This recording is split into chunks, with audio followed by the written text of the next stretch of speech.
ವೈಕುಂಠ ಏಕಾದಶಿ ದಿನವು ವರ್ಷದ ಎಲ್ಲಾ ಏಕಾದಶಿ ವ್ರತಗಳನ್ನು ಹೆಚ್ಚಿನ ಮಹತ್ವವನ್ನು ಪಡೆದುಕೊಂಡಿರುವ ಏಕಾದಶಿ ವ್ರತವಾಗಿದೆ.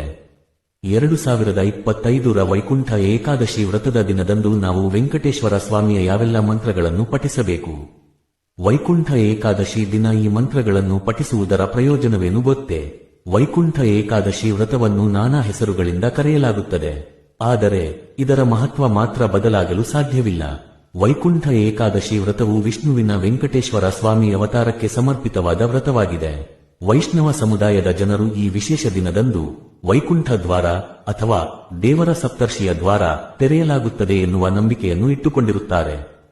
ಕೇರಳ, ತಮಿಳುನಾಡು, ಕರ್ನಾಟಕ, ಆಂಧ್ರಪ್ರದೇಶ ಮತ್ತು ತೆಲಂಗಾಣದಲ್ಲಿರುವ ವಿಷ್ಣು ದೇವಾಲಯಗಳಲ್ಲಿ ವೈಕುಂಠದ ದ್ವಾರದ ಮೂಲಕ ಹಾದು ಹೋಗಲು ಅನೇಕ ಹಿಂದೂ ಭಕ್ತರು ವಿವಿಧ ವೆಂಕಟೇಶ್ವರ ಸ್ವಾಮಿ ದೇವಸ್ಥಾನಕ್ಕೆ ಭೇಟಿ ನೀಡುತ್ತಾರೆ. ಆದ್ದರಿಂದ ಇದನ್ನು ದಕ್ಷಿಣ ಭಾರತದಲ್ಲಿ ಅತ್ಯಂತ ಮಂಗಳಕರ ಏಕಾದಶಿ ವ್ರತಗಳಲ್ಲಿ ಒಂದೆಂದು ಪರಿಗಣಿಸಲಾಗುತ್ತದೆ. ಈ ದಿನ ಜನರು ವೆಂಕಟೇಶ್ವರ ಸ್ವಾಮಿಯ ಆಶೀರ್ವಾದವನ್ನು ಪಡೆದುಕೊಳ್ಳಲು ವಿಷ್ಣುವಿನ ಆರಾಧನೆಯನ್ನು ಮಾಡುತ್ತಾರೆ. ವಿಷ್ಣುವಿಗಾಗಿ ಉಪವಾಸ ವ್ರತವನ್ನು ಆಚರಿಸುತ್ತಾರೆ. ಹಿಂದೂ ಧರ್ಮದಲ್ಲಿ ಈ ಏಕಾದಶಿ ವ್ರತದ ದಿನದಂದು ವಿಷ್ಣು ಮಂತ್ರಗಳನ್ನು ಪಠಿಸುವ ಸಂಪ್ರದಾಯವಿದೆ. ವೈಕುಂಠ ಏಕಾದಶಿ ವ್ರತದ ದಿನದಂದು ನಾವು ವೆಂಕಟೇಶ್ವರ ಸ್ವಾಮಿಯ ಯಾವೆಲ್ಲ ಮಂತ್ರಗಳನ್ನು ಪಠಿಸಬೇಕು ನೋಡಿ. ವೈಕುಂಠ ಏಕಾದಶಿ ದಿನ ಈ ಮಂತ್ರಗಳನ್ನು ಪಠಿಸಿ. 1. ಹರೇ ಕೃಷ್ಣ ಮಂತ್ರ.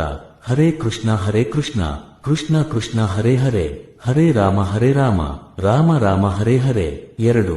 ವಿಷ್ಣು ಗಾಯತ್ರಿ ಮಂತ್ರ. ಓಂ ಶ್ರೀ ವಿಷ್ಣವೇ ಚ ವಿದ್ಮಹೇ ವಾಸುದೇವಾಯ ಧೀಮಹಿ ತನ್ನೋ ವಿಷ್ಣು ಪ್ರಚೋದಯಾತ್. 3. ಮಂಗಳಂ ಭಗವಾನ್ ವಿಷ್ಣು ಮಂತ್ರ. ಮಂಗಳಂ ಭಗವಾನ್ ವಿಷ್ಣು ಮಂಗಳಂ ಗರುಡ್ಧ್ವಜ ಮಂಗಳಂ ಪುಂಡರಿಕಾಕ್ಷ ಮಂಗಳಾಯತನೋ ಹರಿ. 4. ವಾಸುದೇವ ಮಂತ್ರ. ಓಂ ನಮೋ ಭಗವತೆ ವಾಸುದೇವಾಯ. 5. ವಿಷ್ಣು ಮೂಲ ಮಂತ್ರ. ಓಂ ನಮೋ ನಾರಾಯಣಾಯ. 6. ವಿಷ್ಣು ಶಾಂತಾಕಾರ ಮಂತ್ರ.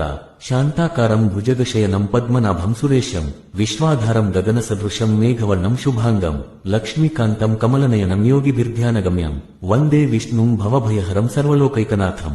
ವೈಕುಂಠ ಏಕಾದಶಿ ವ್ರತದ ದಿನದಂದು ನೀವು ವಿಷ್ಣು ದೇವನ ಆರಾಧನೆಯನ್ನು ಮಾಡುವುದರ ಜೊತೆಗೆ ಈ ಮಂತ್ರಗಳನ್ನು ಶ್ರದ್ಧಾ ಭಕ್ತಿಯಿಂದ ಪಠಿಸುವುದರಿಂದಲೂ ವ್ಯಕ್ತಿಯ ಇಷ್ಟಾರ್ಥಗಳು ಈಡೇರುವುದು, ಜೀವನದ ಎಲ್ಲಾ ರೀತಿಯ ತೊಂದರೆಗಳಿಂದ ನಿಮಗೆ ಮುಕ್ತಿ ದೊರೆಯುವುದು.